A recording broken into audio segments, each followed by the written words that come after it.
Olá, pessoal. Sejam bem-vindos a mais uma aula do nosso curso de Administração Linux do Instituto de Computação da Universidade Federal do Rio de Janeiro. Na aula de hoje, nós vamos ver um pouquinho sobre como iniciar o computador, ver um pouquinho sobre gerenciadores de partida.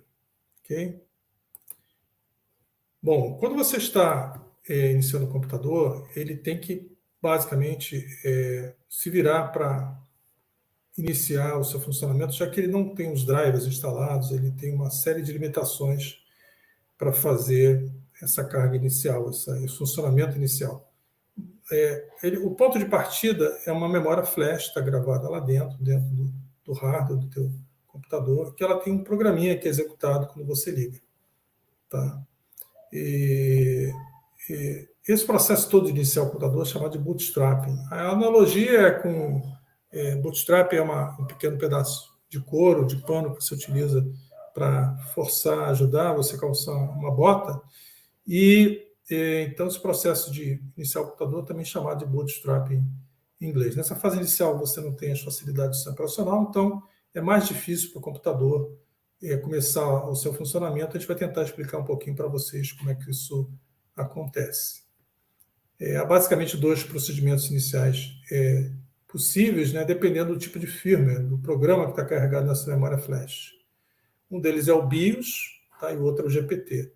O BIOS normalmente utiliza um esquema de partição de disco chamado MBR, que é a maneira como o disco é dividido logicamente, né, em partições.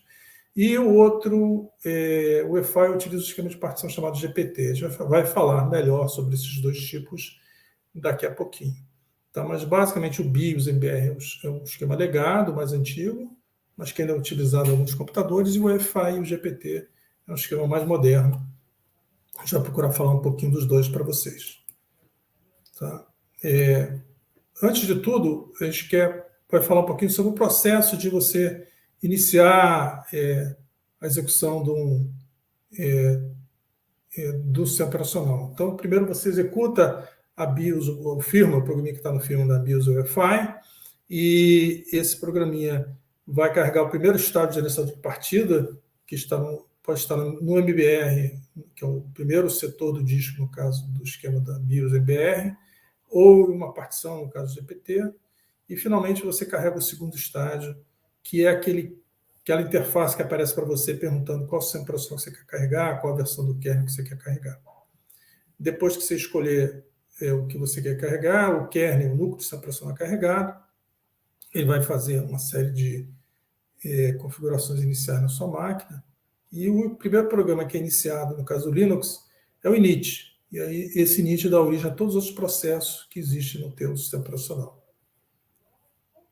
No caso do BIOS MBR, né, você vai executar um autoteste que a gente chama POS, Power On Soft Test, né, e vai verificar qual o sistema de boot, e vai carregar do MBR, do seu primeiro setor de disco, um programa chamado IPL. É um programa bem pequenininho, tá? Tem menos de 512 bytes. Ele é responsável por carregar, então, esse programinha vai carregar a segunda parte do gerenciador, ou o gerenciador de partida propriamente dito, do disco para a memória. Tá?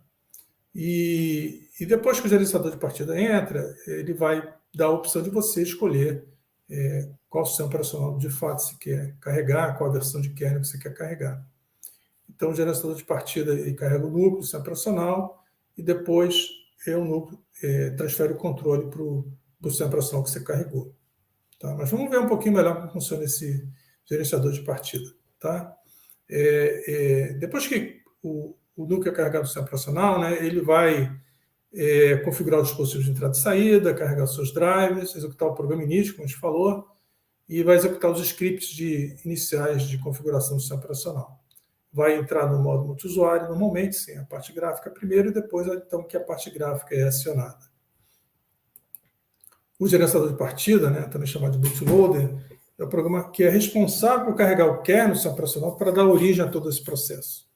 Então, quando a máquina é ligada, o programa que está residente no EEPROM vai ler os primeiros 512 bytes do disco do dispositivo. O IPL está lá guardado no primeiro setor do disco. Ele tem menos de 512 bytes, na realidade. porque esse primeiro setor tem um nome especial, ele é chamado de MBR, Master Boot Record. Ele tem duas informações. A primeira parte é o gerenciador de partida, propriamente dito, o IPL, e a segunda é a tabela de partições. A tabela de partição é a forma como se divide, logicamente, o disco, de modo que você possa ter sistemas operacionais de partições e sistemas de arquivos diferentes em cada uma dessas partições. Então, a partição é a divisão lógica do disco, para que você não tenha que utilizá-lo todo para um sistema operacional só, com um sistema de arquivo só, etc. Né? Então, esse programinha inicial vai consultar a tabela de partição e carregar o segundo estágio do gerenciador de partida, como está armazenado no sistema de arquivos, em uma das partições que está descritas ali, nessa tabela de partição. Aqui um esqueminha mostrando para vocês como é o esquema de partições MBR. Então, no primeiro setor do disco, que está aqui em azul, vocês podem ver o IPL, chamado aqui Código Mestre de Partida, depois as 4 entradas na partição, na tabela de partição, indicando quais são as partições que tem lá no seu disco. Então, no MBR você tem o IPL guardado no primeiro setor, e uma tabela de partição com até 4 partições primárias, que a gente chama, e sendo que uma dessas partições ela pode ser subdividida em várias partições, chamadas de partições lógicas. Então, o MBR, apesar de só ter 4 partições primárias, ele pode ser estendido no número de partições utilizando esse esquema de partições lógicas. E que, na verdade, é uma subdivisão de uma partição primária em várias partições lógicas, que pode também ser subdivididas em várias partições. Então, apesar de ter essa limitação de 4 partições primárias, você podendo estender uma dessas partições em partições lógicas, você tem um número muito grande de partições possíveis, mesmo no esquema MBR. O segundo estágio do gerenciador de partida é realmente o gerenciador de partida em si. Então, aquele programa inicial não faz muita coisa. Lá ele vai apresentar a interface do usuário para você vai escolher o kernel, o sistema operacional, ou o sistema operacional que você quer carregar, e eventualmente também alterar a passagem de parâmetros para dar boot em modo single user e coisas assim. Tá? Esses gerenciadores de partidas, eles podem ser de vários tipos, a gente vai falar um pouquinho deles mais na frente. Agora a gente vai falar, vou procurar falar melhor, do esquema de iniciar o computador usando o UEFI e GPT. O UEFI é o nome em inglês para uma interface de firmware extensiva unificada, a abreviatura em inglês dela, né? É um firmware utilizado nos computadores mais modernos no lugar da BIOS. Os computadores que utilizam o UEFI devem possuir obrigatoriamente uma partição especial lá no disco, formatada com o sistema de arquivos FAT32 a princípio, e o UEFI vai carregar a PROM, a flash, o UEFI carrega lá dessa partição os programas que ela precisa acessar, tá? Inclusive o núcleo operacional e os seus utilitários. SP, então, é uma partição independente do sistema operacional, que ela tem que existir quando você está trabalhando com um filme UEFI, e vai armazenar os gerenciadores de partidas, imagens dos núcleos do sistema operacional, aplicativos e drivers que serão executados pelo UEFI. Ela tem uma interface gráfica muito mais elaborada que a BIOS, e uma série de outras facilidades que a gente não vai abordar tudo aqui, mas que são interessantes para a gente estudar, se a gente quiser se aprofundar nisso, tá bom? Então, ele pode também ser iniciado através de um pendrive, tá? Nesse caso, o pendrive tem que estar usando FAT 12, 16 ou 32, e deve ter também uma estrutura de partições e de arquivos com o padrão exigido pelo padrão UEFI. O Groove 2 e o Elilo são gerenciadores de partida do Linux que podem trabalhar bem com UEFI sem nenhum problema. Tá? E essa partição que eu falei que é obrigatória que tem no UEFI, normalmente ela é acessível, depois você carrega a máquina, como /boot EFI. Tá? É acessível, após o ser dado boot, você pode ir lá ver o que tem armazenado lá dentro. Perfeito? Bom, o padrão Wi-Fi também definiu o GPT, um esquema de particionamento de disco mais moderno que o MBR, mas uma partição Wi-Fi pode estar tanto em disco particionado com GPT ou MBR, já que ambos os esquemas são suportados pelo padrão Wi-Fi. O Wi-Fi possui retrocompatibilidade com os seus legados, reservando o primeiro setor do disco para um MBR legado, que a gente chama, e normalmente o firmware Wi-Fi não executa esse código no MBR, a menos que seja iniciado no modo de compatibilidade de BIOS, que tem suporte a disco com partição MBR. Então, a gente coloca um MBR fake, na realidade, lá, no GPT, que não é para ser usado, mas o Wi-Fi pode usar e pode dar boot pelo Wi-Fi no modo de compatibilidade, se assim for necessário. Tá? Vendo aqui a comparação entre o MBR e o GPT, a gente vai ver que o MBR não tem um padrão definido, ele foi uma coisa feita lá atrás pela Microsoft e ficou até hoje. O GPT já tem um padrão bem definido, documentação, tudo claro. Enquanto o GPT tem... deixa eu só voltar um pouquinho aqui. Pronto. O Wi-Fi é um esquema de... GPT é um esquema de partição que ele tem lá, então, o que ele chama o MBR protetivo no comecinho. Tem um cabeçalho primário, um GPT header que dá o número de entradas que tem lá embaixo, de número de partições que você está utilizando, o número de descritores de partição que você está utilizando e outras informações. E é seguido, então, de até 128 entradas, definindo até 128 partições primárias no GPT. A grande diferença do GPT para o MBR é que no final do GPT você tem uma cópia, que chama cabeçalho GPT secundário, e uma cópia de todas as entradas das partições como uma forma de segurança.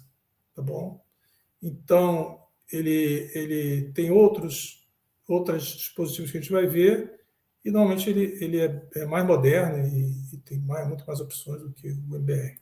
Tá? Então, voltando aqui ao slide, a comparação entre o MBR e o GPT ela é de tal maneira que o MBR não tem um padrão, o GPT tem um padrão.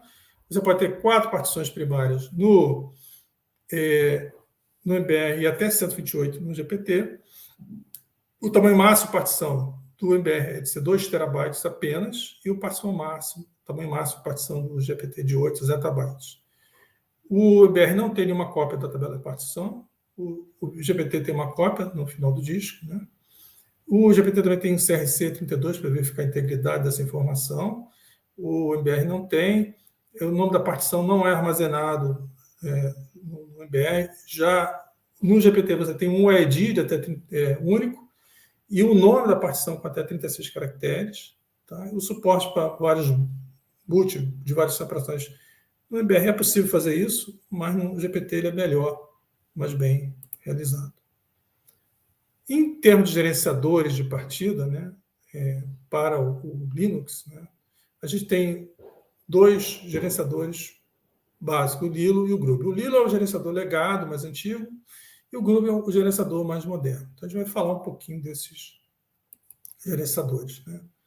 O Lilo, ele é chamado de Linux Loader, abreviatura para Linux Loader, é o gerenciador de partida legado do Linux, permite iniciar diversos operacionais, era utilizado na maior parte das distribuições. E ele é necessariamente instalado no MBR em setores do disco, sem a necessidade de que tenha um sistema de arquivos. Então, ele vai separar alguns setores do disco e vai se instalar nesses setores do disco, sem que isso afete, sem que necessite um sistema de arquivos para que ele funcione. Não tem suporte para o Wi-Fi, né? E o arquivo de configuração é o /etc/lilo. E você pode modificá-lo na mão, editar e ter que executar o programa /sbin/lilo para que essas modificações se tornem efetivas. No link aqui embaixo você tem mais informações sobre o Lilo. Tá? Aqui um exemplo do arquivo de configuração, mostrando alguns parâmetros, né?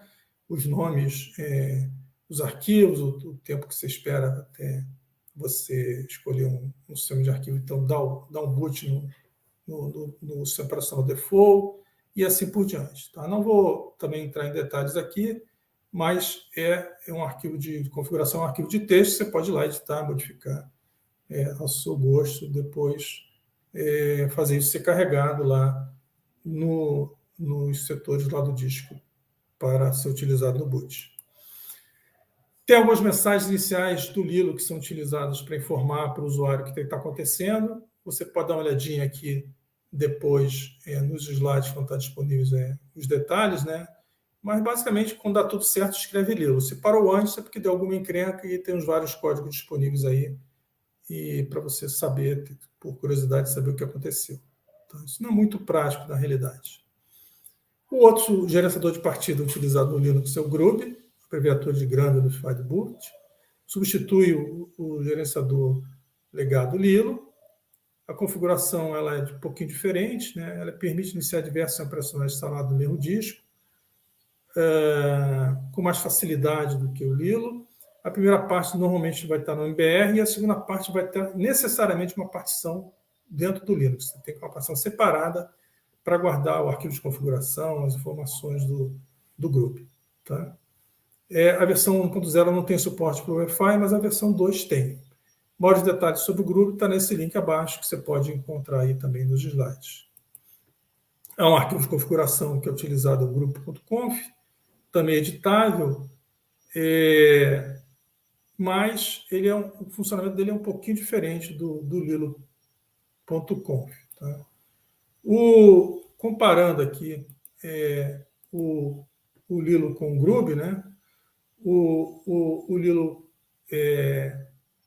suporta um número de discos maiores com mais de 24 cilindros depois da versão 20.3 e o Grub desde o começo suporta esses discos maiores. O Lilo não precisa de uma partição dedicada, o Grub sim. Os SOs que são possíveis iniciados pelo SO, o grupo tem capaz de ser um número maior, tipos maiores de sistemas operacionais. O Lilo, tanto o Lilo como não estão contidos no MBR, tá? Sendo que o Lilo utiliza setores do disco para se estender e o grupo utiliza uma partição. O grupo necessita de uma partição normalmente um EST 3 ou EST 4. O Lilo não precisa disso. O número máximo suportado pelo 16, o grupo não tem essa limitação. A configuração do Lilo é feita com vi etc/lilo.conf e depois executando o comando /sbin/lilo. Mas o Grub não. Tá? O Grub 2 é o bootloader padrão a partir do Ubuntu 9.10, já tem bastante tempo que ele é utilizado. Ele foi completamente reescrito para prover ao usuário um aumento significativo de desempenho e flexibilidade.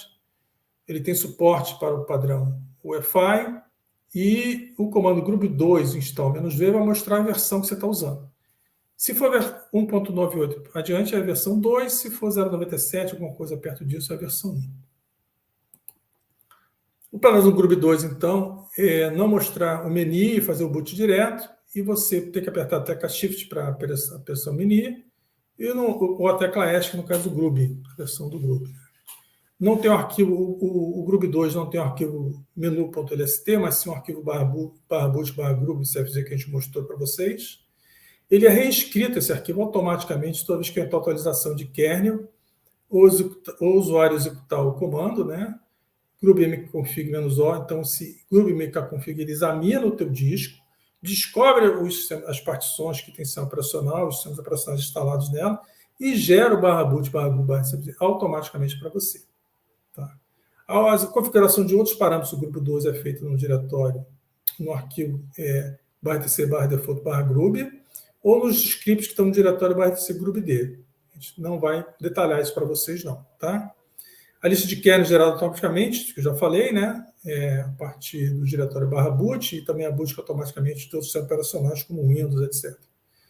Uma mudança feita no arquivo de configuração ter feito é executar o comando grub2 update. Tá? Então, você roda o config e depois gera o grub2 update. Então, teoricamente, não é para você ir lá mexer no arquivo grub.cfg, porque ele é gerado automaticamente. Tá?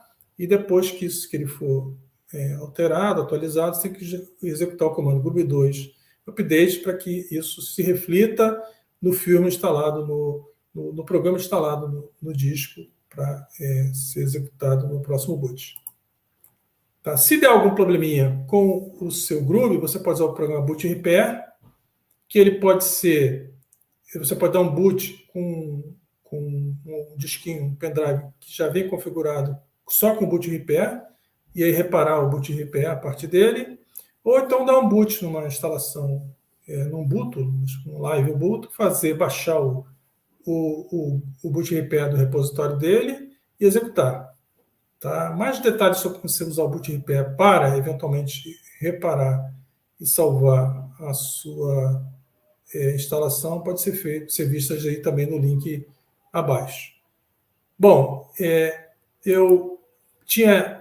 Nosso resumo para a aula de hoje era esse aqui. A gente vai dar uma paradinha e vamos continuar a segunda parte da nossa aula no próximo vídeo, explicando melhor como é que é a execução, como é que é a carga do sistema operacional e as configurações do sistema operacional depois que você passou dessa etapa de gerenciadores de partida. Obrigado pela atenção, um abraço.